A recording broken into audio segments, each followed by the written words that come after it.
Hey there everybody, it's markcrilley. I'm back with another how to draw video. Today I'm doing another perspective video, this time 2-point perspective, and I hope to use it to show you how to draw one particular object and maybe a little bit of the environment that it's sitting in.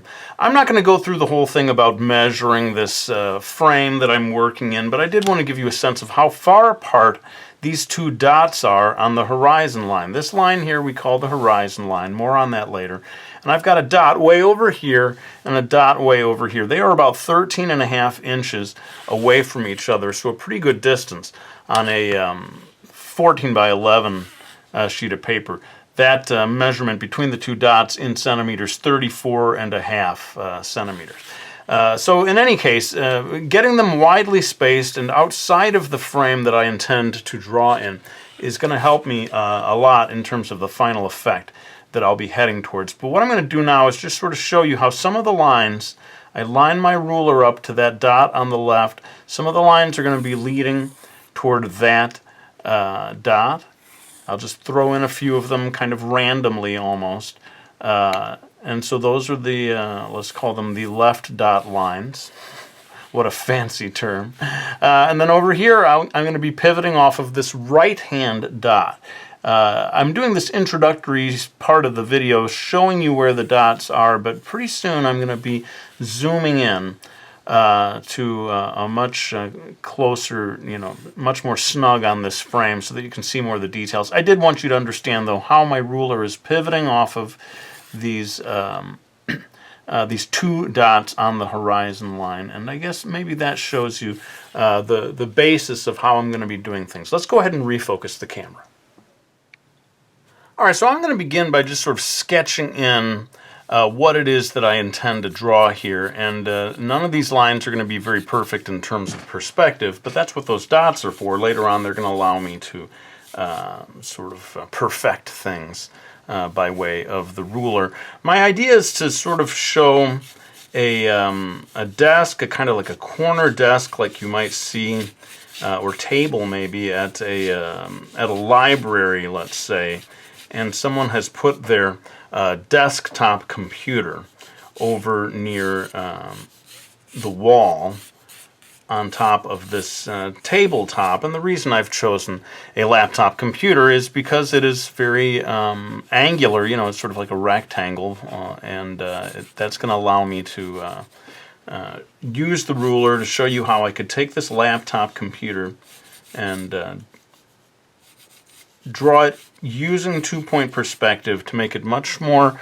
believable as a three-dimensional object than it would be if I were to just kind of wing it. And, of course, the whole point of this series of videos is to show you proper perspective. I don't mean to say that you always have to use a ruler. I know some people don't like using rulers. And you've seen in a lot of my other videos, I never use a ruler. I'm just drawing freehand. But if you want to get a handle on perspective, and if you really want to get it super, super accurate, I would say the ruler is the way. Now I hope you can start to see what I'm doing here. This is where the laptop is going to be. And this is this kind of corner table that I'm doing here. Actually, I think I'm going to sort of, I'll get rid of this line just on the fly. And we'll make this one go a little further down. Now you can see, even just eyeballing it, I am trying to take advantage of those two dots, or my knowledge of where they are, basically, to begin getting things in the right place.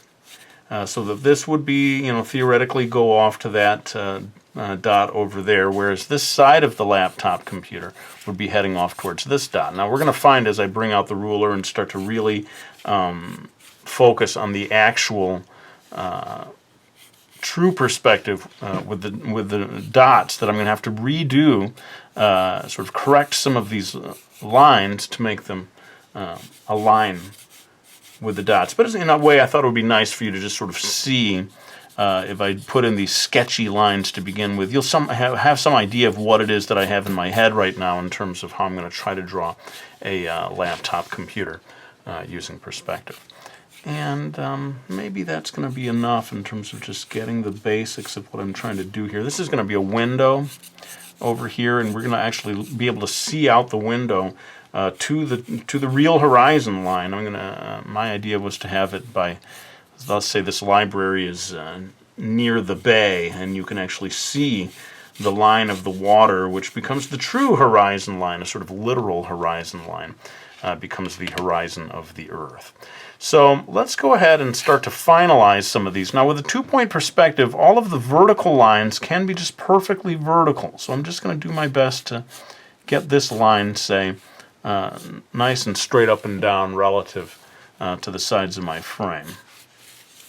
And here's where I begin using the pivot point of the dot that's way over here. It's out of frame, because I refocused, but this is going to help me understand where does that far edge of the table end up coming in.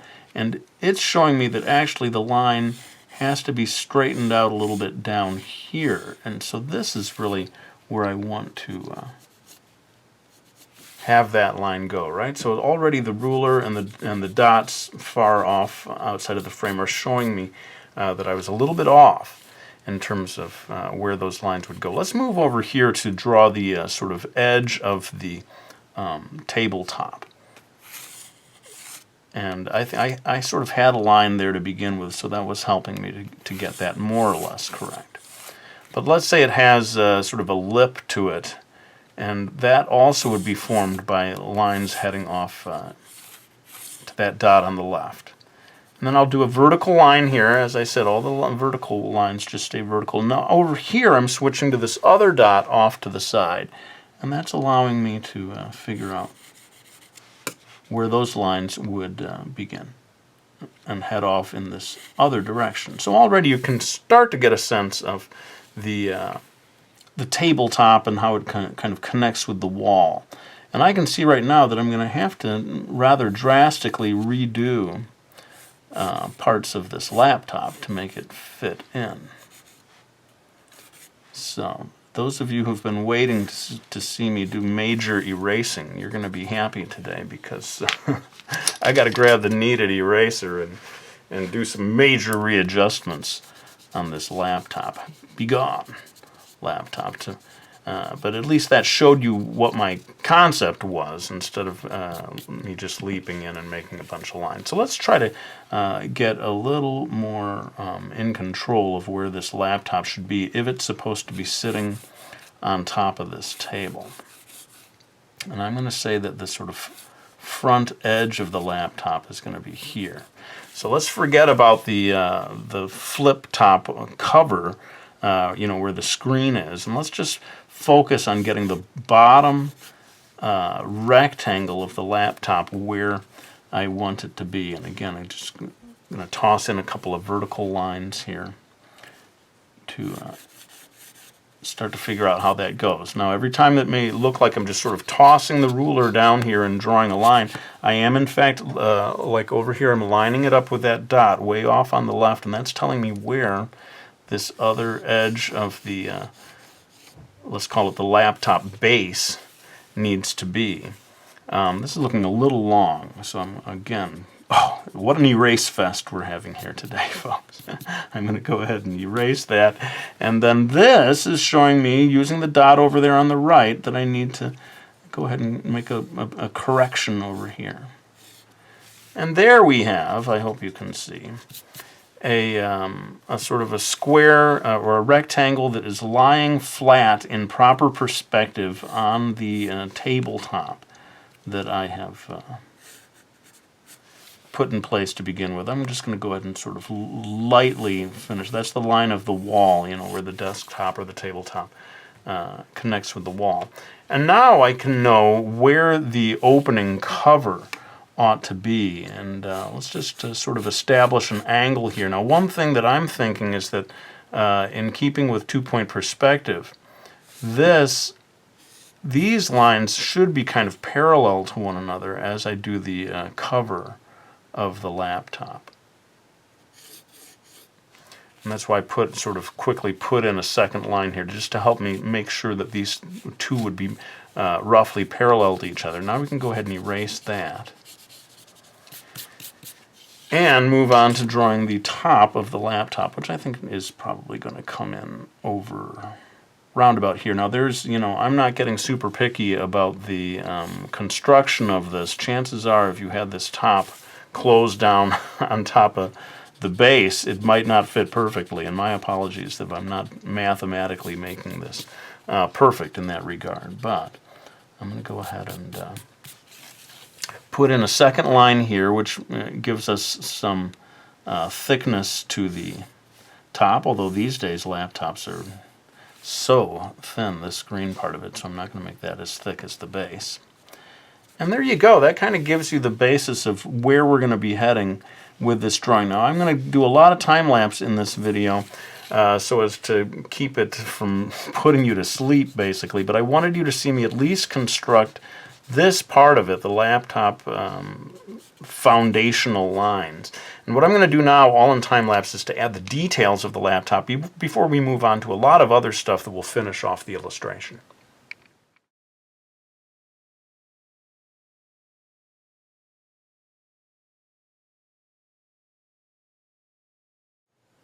Okay, so there you see how the two dots on the right and the left really allowed me to create proper perspective on this laptop in a way that I really could not have done freehand. What I'm going to do now is begin to add sort of a base to this table. Usually you don't have such a thin little thing out there supporting itself. There's some sort of base to support the tabletop. And again, knowing that this is where the new piece of wood needs to start, I just line up my I line up the dot to the bottom of that line, and boom, this shows me where this next line ought to go. And I can go ahead and erase all of this earlier stuff.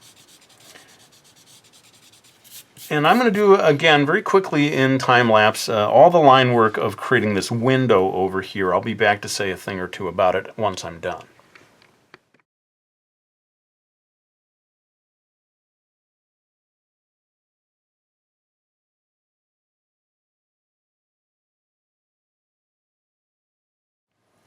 Okay, so here you can see how I put in the lines for the sort of structure of the edge of the window. I don't know if architecturally, Crilly, please pronounce something correct during the course of this video. I don't know if the architecture is accurate here, but you can see me trying to put, like, the glass would be here and this would be the bricks of the exterior of the building. And all of these lines of the brickwork are indeed corresponding with that dot way off there on the left. And as I said, this line becomes the sort of literal horizon line of the Earth itself. You see the ocean, let's say, stretching off into the distance, and I just put a sort of the opposite shore, maybe, of the bay, and a happy little sailboat here to emphasize, mainly just to emphasize that this is water. But that does show you the importance of having a horizon line and remembering that if you have the true horizon in your picture, you have to make sure that it lines up. Now, I'm going to be shading in later on. I guess I'll go ahead and do some of that right now to help differentiate the separate sections of the drawing. Like this wall is going to be, because there's light pouring in from the window, I figure this wall would not be very well lit. It would be in shadow. And down here, this all becomes more about shading than it does about perspective, but it does help you to sort of see what it is that I'm going for in this illustration. Now, I want to do something that's going to be different from any of the other perspective videos that I have done in the past, and that is to create a third dot, a third point on the horizon line right here. If you can see, indeed, that this still is faintly visible, the horizon line. And I'm going to use that to put a book here on the tabletop that is not at the same angle as the laptop computer. And basically, a lot of times when I'm doing a perspective drawing, I create this sort of artificially right-angled world in which everything is leading either off to one dot or the other. And that means, indeed, that this laptop is perfectly aligned, as if someone sat there with, measuring to make sure that it would be perfectly aligned with this edge of the desk and the wall and so forth. But a lot of times in real life, things are not perfectly aligned, and so I'm putting a book in here that is almost a sort of a one-point perspective pointing off in the distance toward that dot. Now I think what really would happen is that these two lines would also recede towards a separate dot that is very, very far away over there on the left. And so to make it look accurate, and I am winging it at this stage because I haven't put a dot like 2 yards away on an extremely long sheet of paper. I am going to have these two sides of the book sort of angle in at each other to make it look more accurate in terms of the perspective. But this is sort of winging it, I must confess. And as I complete this, these should all be very vertical, these lines going on the side. Hopefully this will begin to look like an actual book lying on the surface of this table. And yeah, maybe now you can sort of see what it is that I was going for, but it's not something I have a whole lot of experience with, to be honest, creating a third dot like that and starting to make objects that are not at the same angle as other things in the illustration. But hopefully it does read as just a book that's lying there next to the table, lying flat. Maybe a little long as I look at now what I've done here. I think I'm going to sort of, to get the proportions of the book right, I'm going to sort of erase at the top here, because it is sort of a forced perspective of this book pointing straight at us as the viewers. But yeah, that sort of shows you how I would do that, how I would add this extra element. Now I'm going to go ahead and kick it back into time-lapse. I'm going to be doing a lot of shading. I'm going to let's put like a framed picture on the wall, let's say, different stuff like that to complete the illustration. Then I'll be back with a few final words.